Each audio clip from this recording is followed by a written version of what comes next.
Hello mga mare, magandang araw. Hindi na nga ako masyado nakakapag-upload at nabibisi na nga ang EBOB na ito. Pero dahil content creator nga tayo, ay kailangan pa rin talaga nating magsipa. Kaya naman samahan nyo ako ngayon sa aking journey ng pag-OJT ko. Dito nga ako nag-OJT sa barangay namin. Sipagan nga lang natin mga mare para sa kinabukasan natin. At habang sinusuportahan pa nga tayo ng mga mahal natin sa buhay, na magpatuloy nga lang dahil maaga pa at kaya pa. At super thankful po ako dahil napakabait po ng mga staff dito po sa barangay namin. At lalo na nga po si Kap at si Ma'am Elsa at walang iba kundi si Sec Eileen. Super thankful po talaga ako sa kanila at mababait po talaga sila sa akin. Thank you po sa araw-araw nating pagkikita at pagsasama. Hala, nagdrama siya. At para naman po sa mga nagpapadala sa akin ng free sample, thank you po sa patuloy na pagtitiwala na ma-review ko po ang inyong mga product. Gagawin ko po ang aking trabaho sa abot ng aking makakaya. Hala, nangangampanya yan. Aray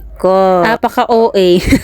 At yun nga lang po, maraming salamat sa panonood, sa uulitin. Please follow and share.